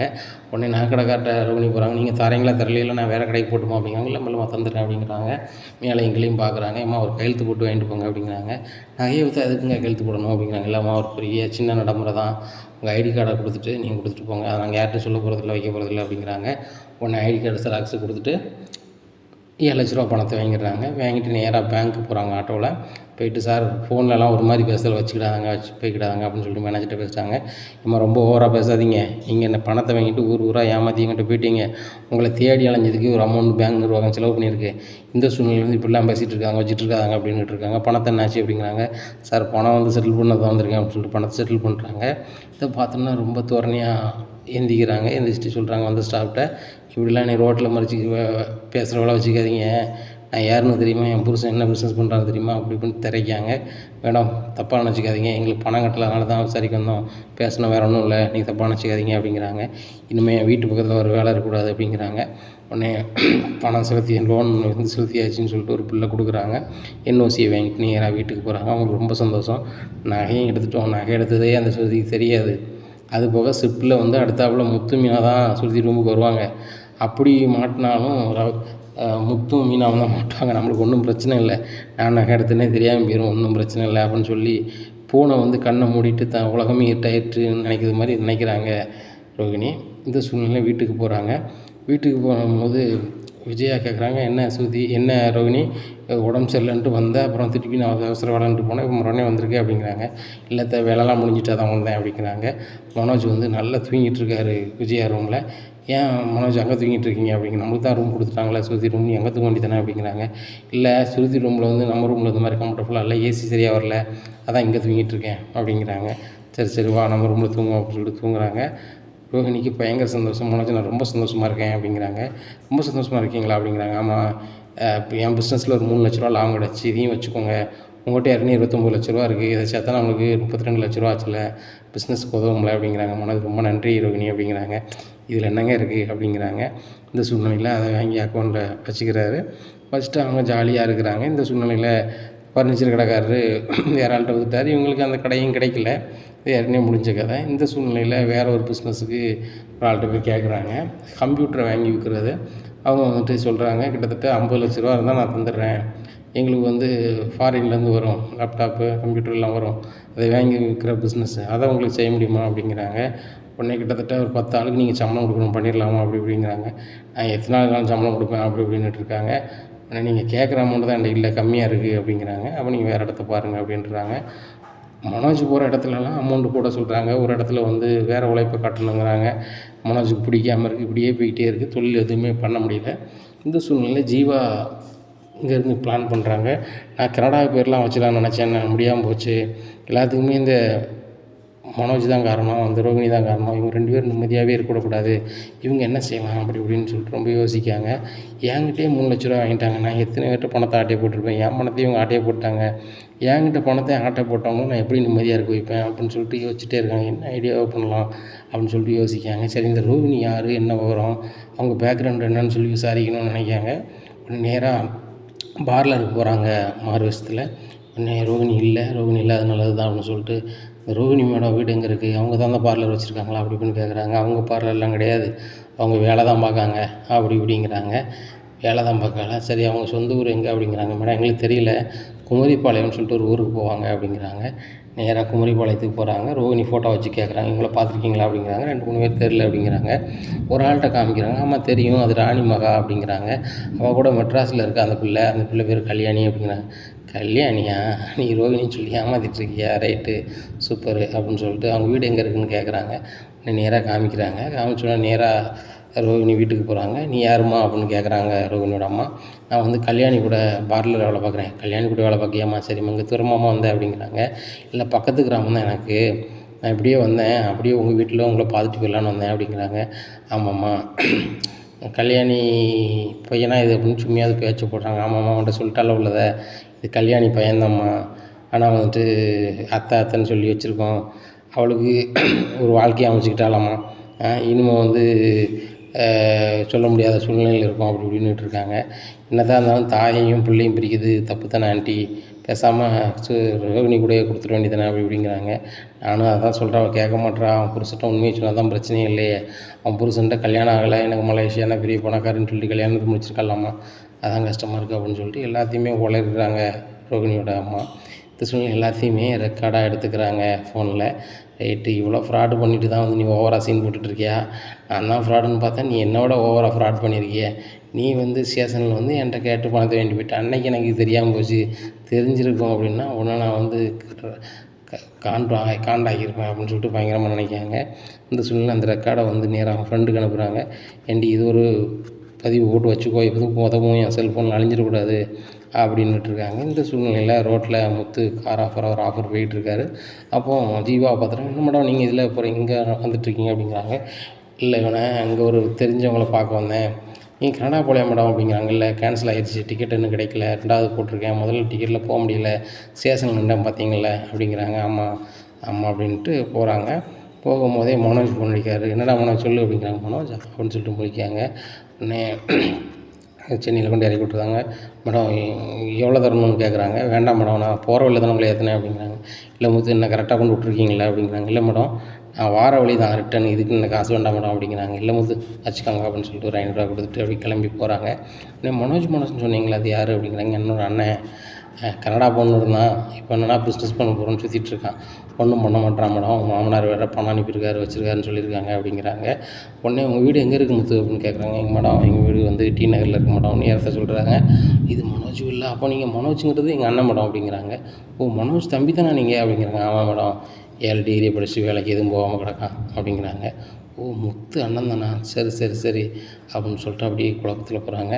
முத்து நல்ல பையனாக இருக்கான், அவங்க அண்ணன் வந்து ஃப்ராடு ஆளாக இருக்கான், அந்த ஃப்ராடை இன்னொரு ஃப்ராடை ஏமாற்றிட்டுருக்கு.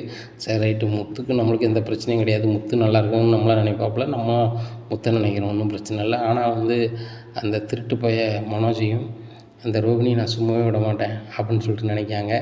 இந்த சூழ்நிலையில் நடந்தது எல்லாமே ஒரு லெட்டராக எழுதுகிறாங்க. லெட்டர் எழுதி யாருக்கு அனுப்பலாம் அப்படின்னு சொல்லிட்டு ரொம்ப யோசிக்கிறாங்க. அப்போ தான் அவங்களுக்கு ஒரு யோசனை வருது, அந்த வீட்டிலே வந்துட்டு டெரர் பார்ட்டி வந்து அவங்க அத்தை தான், அவங்க அத்தைக்கு அனுப்பிடுவோமா அப்படின்னு சொல்லிட்டு நினைக்காங்க. உடனே அவங்க அத்தை பேர்லலாம் லெட்டர்லாம் எழுதிடுறாங்க.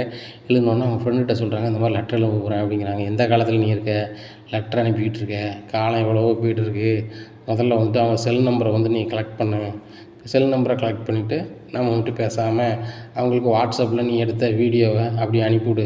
ரோகிணியோட அம்மா பேசின வீடியோவும் இருக்குது, ஊரில் ஒரு ஆள் பேசின வீடியோவும் இருக்குது, சரியா, பார்லரில் நீ பேசின வீடியோவும் இருக்குது, எல்லாத்தையும் 1 2 3ன்னு சொல்லிட்டு வாட்ஸ்அப்பில் அனுப்பிவிட்டு அவங்க பார்க்கட்டும், பார்த்துட்டு சிங்கி சீரழியட்டும். நீ வந்து நெருக்கடி கொடுத்து பணத்தை வாங்கிட்டு போன அந்த ரோகிணி நிம்மதியாக இருக்கக்கூடாதுல்ல அப்படிங்கிறாங்க. கரெக்டு தாண்டி, நான் கூட லெட்டர் எழுதி அவள் இப்படிப்பட்டவான்னு சொல்லிட்டோம்னா கூட இது பொய் கடிதம், யாராவது வேண்டாத செஞ்சுருக்கான்னு சொல்லிட்டு அவள் கடந்து போயிடுவான், நம்ம நீ சொன்ன மாதிரி அனுப்பணும்னா அந்த ஆதாரத்தை ஒன்றும் செய்ய முடியாதுல்ல அப்படின்னு நினச்சிட்ருக்காங்க. உடனே ஆமாம் அப்படின்னு சொல்லி பேசிகிட்டு இருக்காங்க. இந்த சூழ்நிலையில் இங்கே நகையை வந்து இந்த ரோகிணி திருடிட்டா நம்ம எப்படி பண்ணி வந்து அந்த வீட்டில் அசிங்கத்தை பண்ணலாம் வைக்கலாம். அப்படி பண்ணணும் அப்படின்னா கண்டிப்பாக ஸ்ருதி நம்ம வீட்டில் இருக்கணும் அப்படிங்கிறத நம்ம செய்யணும் அப்படிங்கிறாங்க. உடனே வாசுதேவன் சொல்கிறாங்க, நம்ம பிளான் பண்ணி தான் சுதா பண்ணணும். முதல்ல வந்து ஆர்வக்கோளாறில் நம்ம வந்து மீனை வந்து நகையை எடுத்துகிட்டு வச்சுட்டா நான் சொன்னேன் அன்றைக்கி ஏதாவது ஆகும்னு சொல்லிட்டு. முத்து ரொம்ப தெளிவாக இருக்கான். அன்றைக்கி குடிக்கல வைக்கல சரியா, என்னோடய கை நீட்டினா நான் பேசுனதெல்லாம் முறையாக பேசினேன். ஆனால் இப்போ நம்ம செய்யக்கூடியதை தெளிவாக பண்ணணும் அப்படிங்கிறாங்க. உடனே சரி அப்போ என்ன பண்ணலாம் அப்படிங்கிறாங்க. இல்லை ஸ்ருதிகிட்ட முதல்ல வந்து ஸ்ருதியை பாரு, ஸ்ருதியை பார்த்து இந்த மாதிரி உன் நகையெல்லாம் எங்கே இருக்குதுன்னு கேளு, வீட்டில் இருக்கும்பா, நகையை பூரா எடுமா, உனக்கு வந்து அந்த நகையை புது நகையாக மாற்ற வேண்டியிருக்கு. அதுபோக நம்ம கேரளா நடைமுறையில் பழைய நகையெல்லாம் மாற்றிட்டு கல்யாணம் முடிஞ்ச பொண்ணுக்கு புது நகையாக மாற்றி கொடுக்கணும், இது நடைமுறைன்னு சொல்லு. நம்ம பொண்ணுக்கு ஒரு நடைமுறையும் தெரியாது, நகையை தேடுவா, நகை இருக்காது. ரோகிணி தான் பொண்ணு நகையை விற்றுட்டால, சரி அதே நகையை நான் வாங்கிட்டேன், 7 லட்ச ரூபா போனாலும் போய்ட்டு போட்டுன்னு வாங்கிட்டேன் கடையில். ஆனால் வந்துட்டு அந்த நகை எங்கேன்னு கேளு, தேடுவா, இல்லைன்னு வரும். இல்லைன்னு வரும்போது நகை யார் எடுத்தா அந்த கூட்டு குடும்பத்தில் அப்படின்னு கேளு அப்படிங்கிறாங்க. உடனே சுருத்திட்டு போய் இந்த விஷயத்த சொல்கிறாங்க. இந்த மாதிரி நம்ம கேரளா நடைமுறையில் வந்துட்டு கல்யாணம் முடிஞ்சதுக்கப்புறம் பழைய நகையெல்லாம் போட்டுட்டு புது நகையை பொண்ணுக்கு போடுவோம். அது போக அந்த நடைமுறையாக ஒரு விசேஷமாக வைப்போமா அப்படி இப்படின்னு சொல்கிறாங்க. அப்படியாம்மா, சரிம்மா செய்யலாம் அப்படிங்கிறாங்க. இந்த சூழ்நிலையில் ரூமில் தானே ஒரு நகை இருக்குது அப்படிங்கிறாங்க. அந்த ரூமில் நாங்கள் இல்லை, ரோகிணியும் மனோஜ் இருக்காங்க அப்படிங்கிறாங்க. அந்த ரூமில் நீங்கள் இல்லையா, அப்போ நீங்கள் எந்த ரூமில் இருக்கீங்க அப்படிங்கிறாங்க. இல்லை எங்கள் பாட்டி சொல்லிட்டாங்க, வீட்டில் இருக்கிறது 3 பெட்ரூம் இருக்குது, ஒரு ரூமில் வந்து எங்கள் மாமாவும் எங்கள் ஆண்டியும் இருக்காங்க, இன்னும் 2 ரூம் தான் இருக்குது. அதனால் வந்து மீனாவுக்கும் முத்துக்கும் கல்யாண நாள் வந்ததுலேருந்து ரூமை மாற்றி கொடுத்துட்டாங்க. ஒரு வாரம் யாருக்கு ரூம் இல்லையோ அவங்க வந்து ஹாலில் இருக்கணும், அதுக்கப்புறம் அப்படி மாற்றி இருக்கணும்னு சொல்கிறாங்க அப்படிங்கிறாங்க. என்ன நினச்சிட்டு இருக்க ஸ்ருதி, நீ எவ்வளோ பெரிய பணக்காரி, நீ வந்து அவங்களுக்கு சரிசமமாக இருக்கணுமா, அந்த பூக்காரி ரூமில் தூங்குவான், நீ வந்து காலில் தூங்கணுமா அப்படி இப்படின்ட்டு இருக்காங்க. மம்மி இது ஏன் விருப்பம், நீ ஏன் இது பண்ணிகிட்ருக்க வச்சிட்ருக்க அப்படிங்கிறாங்க. உடனே சுதாவுக்கு பயங்கரம் கோவம் வருது. என் பொண்ணு வந்து காலில் தூங்க போட்டுக்கிட்டு நான் நல்லா பார்த்துக்கிடுவேன் வச்சுக்கிடுன்னு சொல்லிட்டு இந்த விஜயா சீன் போட்டுட்ருக்காளோ, இருக்கட்டும் அவளுக்கு அப்படின்னு சொல்லிட்டு, சரி இருடி நீ வச்சு செய்கிறேன் அப்படின்னு சொல்லிட்டு மனசுக்கு நினைக்காங்க. உடனே சொல்கிறாங்க, இப்போ பழைய நகையெல்லாம் எடுக்கணும் வைக்கணும் அப்படிங்கிறாங்க. இன்றைக்கி எனக்கு ரெக்கார்டிங் இருக்குது, முடிச்சு தான் வருவேன் அப்படிங்கிறாங்க. ஆமாம், பல லட்ச ரூபாய்க்கு உழைக்க இங்கேருந்து பண்ணிகிட்ருக்கேன், வாடி வீட்டுக்கு அப்படிங்கிறாங்க. உடனே இன்ஜினியர்கிட்ட கேட்குறாங்க, சார் எங்களுக்கு இன்றைக்கி ஒரு நாள் லீவ் கொடுங்க அவளுக்கு அப்படிங்கிறாங்க. சரிம்மா கூட்டிட்டு போயிட்டு வாங்க அப்படிங்கிறாங்க. உடனே ஸ்ருதியை காரில் கூப்பிட்டு போகிறாங்க. மம்மி என் பைக்கு அங்கே விட்டு வந்துட்டேனே அப்படிங்கிறாங்க. இப்போ இல்லாத பைக்கு அப்படிங்கிறாங்க. இன்னும் மம்மி எதுக்கு எடுத்தாலும் இப்படி பேசிகிட்டு இருக்கேன் அப்படிங்கிறாங்க. உடனே அந்த ரூமில் வந்து மனோஜ் தூங்கிட்டு இருக்காரு. உடனே ஸ்ருதியும் சுதாவும் ரூமுக்குள்ளே போகிறாங்க. சம்மந்தி பையன் தூங்குறான், மனோஜ் எந்திரா நம்ம சம்மந்தி வந்திருக்கான், உட்காருங்க சம்மந்தி அப்படி இப்படின்ட்டு ஏசியை போடுதாங்க. உடனே சரி ஸ்ருதி நகையை தேடு அப்படிங்கிறாங்க. நகையை அங்கங்கே தேடுதாங்க, நகையை காணலை. என்ன சம்மந்தி என்ன தேடுறா ஸ்ருதி, நீங்களும் என்ன தேட சொல்கிறீங்க அப்படிங்கிறாங்க. ஆமாம் ரோகிணி நகையை நம்ம ஸ்ருதி நகையை தேடுதா அப்படிங்கிறாங்க. நகையை தேடணும், நகையை காணலை மம்மி, 2 நெக்லஸ் மட்டும் காணலை அப்படின்னா. 2 நெக்லஸ் மட்டும் காணலையா, ஒரு நெக்லஸ் வந்து 7 லட்ச ரூபா இருக்குன்னு, ஒரு நெக்லஸ் 10 லட்ச ரூபா இருக்குமே அப்படின்னு சொல்லிட்டு தேடுதாங்க. நகையை காணலை. இந்த சூழ்நிலை நகையை காணலை, எங்கே போச்சு அப்படி இப்படின்ட்டு இருக்காங்க. உடனே சம்மந்தி வீட்டில் தான் இருக்கும் அப்படி இப்படிங்கிறாங்க. இந்த ரூமில் யார் இருந்தா, மனோஜ் இருந்தார், ரோகிணி தான் அந்த ரூமில் இருந்தாங்களா அப்படிங்கிறாங்க. சம்மந்தி அவங்க இந்த ஒரு 2 நாளாக தான், இந்த 3 நாளாக தான் தங்குறாங்க அப்படிங்கிறாங்க. இப்போ தான் காணாமல் போயிருக்கு, தேடிக்கிட்டு இருக்கோம் அப்படின்ட்டு இருக்காங்க. என்ன சம்மந்தி நகையை கொடுத்தா நீங்கள் பத்திரமா பார்த்துக்க மாட்டீங்களா, உங்கள் வீட்லேயே நீங்கள் திருடிடுவீங்களா வச்சுருவீங்களா அப்படின்ட்டு. சம்மந்தி என்ன நீங்கள் இப்படி பேசுகிறீங்க, அன்னைக்கு என்னன்னா பூக்கட்டுற பூக்காரின்ட்டு போகிறீங்க, இன்றைக்கி என்ன திருடி மாதிரி பேசிகிட்டு இருக்கீங்க, நாங்கள் எடுக்க போகிறோம் உங்கள் பொண்ணு நகை, உங்கள் பொண்ணு நகை அங்கே தான் இருக்கும் அப்படிங்கிறாங்க. சுற்றி எல்லா பக்கம் தேடுறாங்க, காணலை மம்மி, இதை கூட காணலை, உங்கள் வீட்டில் வந்து குழப்பம் பண்ணிகிட்டு இருக்காதா அப்படிங்கிறாங்க. என்னடி சொல்லிகிட்டு இருக்க, நடையர்னு வந்து உனக்கு நகையை தந்துடுவோம், அந்த நகை வந்து ராசியான நகை, அந்த நகையை அப்படி விட முடியாது, இது நகை எங்கே போச்சுன்னு தெரியணும்ல அப்படி இப்படின்ட்டு இருக்காங்க. உடனே முத்து வராரு. இந்த வீட்டில் உனக்கு வேறு யார் மேலேயா சந்தேகம் இருக்கா அப்படின்னு சொல்லிட்டு கேட்குறாங்க. மம்மி எனக்கு யார் மேலேயும் சந்தேகம் இல்லை, நீ வேண்டாதே சொல்லிகிட்டு இருக்காதா அப்படிங்கிறாங்க. இல்லை இந்த வீடு வந்து சில நேரம் திறந்துருக்கு, திருட்டு போய் கூட வந்திருக்கலாம், அதனால் வந்து போலீஸில் கம்ப்ளைண்ட் பண்ணுவோம், கைரேகை வச்சு போலீஸ் வந்து கண்டுபிடிப்பாங்க அப்படிங்கிறாங்க. உடனே மனோஜ் சொல்கிறாரு, நம்ம எடுக்கவும் செய்யலை வைக்கவும் செய்யலை, ரோகிணியும் எடுக்க போகிறதில்ல, சரிம்மா போலீஸ்கிட்ட போனால் போயிட்டு போகிறாங்க அப்படின்னு சொல்லிட்டு, கண்டிப்பாக நீங்கள் போலீஸில் கம்ப்ளைண்ட் பண்ணுங்கள் வரட்டும் அப்படிங்கிறாங்க. போலீஸில் போய் கம்ப்ளைண்ட் பண்ணுறாங்க. அவங்க சொல்கிறாங்க எஸ்பி ஆஃபீஸில் தான் தடவியில் இருக்குது, அங்கே இன்ஃபார்ம் பண்ணிட்டு வர சொல்கிறோம் அப்படின்னு சொல்லிட்டு வர சொல்கிறாங்க. பீரோவில் கைரேகை எல்லாத்தையுமே எடுத்துக்கிறாங்க. எடுத்துகிட்டு ஆய்வு பண்ணுறாங்க, மோப்ப நாயெல்லாம் வச்சு பார்க்குறாங்க. அந்த நேரத்தில் வந்துட்டு ரோகிணி வந்து அங்கே இருக்கிறாங்க, பார்லரில் இருக்கிறாங்க. பார்க்குறாங்க, நாய் வந்து அந்த நகைக்கடை வரைக்கும் போகுது. நகைக்கடைக்கு போனோன்னா அந்த நகைக்கடை முன்னாடி போயிடுது. போனோடனே நகைக்கடை இந்த மாதிரி யாரும் வந்து நகை வச்சாங்களா போனாங்களான்றாங்க. அவங்க வாஸ்தவன்ட்ட சொல்லாமல், ஆமாம் சார் வந்தாங்க, அவங்க பேர் கல்யாணி, அவங்க அடையாள அட்டை வேறு தந்திருக்காங்க, அது போக நகை வச்சுருக்காங்கன்னு சொல்லி வீடியோ காமிக்கிறாங்க. இதை பார்த்துட்டு நாங்கள் அக்யூஸ்ட்டை நெருங்கிட்டோம் அப்படின்னு சொல்கிறாங்க. நீங்கள் வந்து கம்ப்ளைண்ட்டை கொடுங்க அப்படிங்கிறாங்க ஸ்ருதி ஸ்டேஷனுக்கு வராங்க. உடனே ரவியும் போகிறாங்க. போயிட்டு கம்ப்ளைண்ட் கொடுக்குறாங்க. கொடுத்தோன்னே உங்கள் வீட்டில் நகை எடுத்து இந்த பொண்ணு தான், அந்த வீடியோ கிடச்சிருக்கு, அந்த பொண்ணு யார் என்ன வரும் விசாரிக்கணும், அது அந்த பொண்ணு உங்களுக்கு தெரியுமா அப்படிங்கிறாங்க. இதை பார்த்தோன்னா ரவி ரொம்பவே அரண்டுறாரு, ஸ்ருதியும் ரொம்பவே அரண்டுறாங்க. இந்த சூழ்நிலையில் இது எல்லா விஷயமும் தெரிஞ்சுக்கிட்ட ஸ்ருதியோட அம்மா ஒன்றும் தெரியாத மாதிரி ஸ்டேஷன் வாசல் நிற்கிறாங்க. என்ன ஸ்ருதி, என்ன விஷயம் தெரிஞ்சா, யாருன்னு தெரிஞ்சா அப்படிங்கிறாங்க. உடனே ரவி ரொம்ப அமைதியாக இருக்கார். ரவியை பார்த்தோன்னா ரொம்பவே சிரிப்பு வருது சுதாவுக்கு. திருடுனது ரோகிணின்னு எனக்கு தெரியும், ஆனால் தெரியாத மாதிரி நிற்கிறேன், இன்னும் தானே இருக்குது அப்படிங்கிறாங்க. உடனே விஜயா, அண்ணாமலை, முத்து எல்லாருமே ஸ்டேஷன் வாசல் வந்துடுறாங்க. ரவி யாருன்னு தெரிஞ்சா அப்படிங்கிறாங்க. ரோகிணிக்கும் ஒன்றும் தெரியாத மாதிரியே சும்மா வந்து நிற்கிறாங்க. ஆகா, நம்ம மாட்டிக்கிடுவோமா மாட்ட மாட்டோமா அப்படின்னு சொல்லி நினச்சிட்டு இருக்காங்க. அப்போ நினைக்காங்க, நடந்து 2-3 நாள் ஆச்சு, அது எப்படி தெரிய போகுது அப்படின்னு சொல்லிட்டு நினைக்காங்க. இந்த சூழ்நிலையில் ரோகிணியை வந்து போலீஸ் கூப்பிட்றாங்க உள்ளே. மேடம் நீங்கள் தானே ரோகிணி, உள்ளே வாங்க அப்படிங்கிறாங்க. உடனே இனி எது கூப்பிட்றீங்க அப்படிங்கிறாங்க. உடனே மன சொல்கிறாரு, இவங்களே எது கூப்பிட்றீங்க, கம்ப்ளைண்ட் கொடுத்தது ஸ்ருதியை கூப்பிடுங்க அப்படிங்கிறாங்க.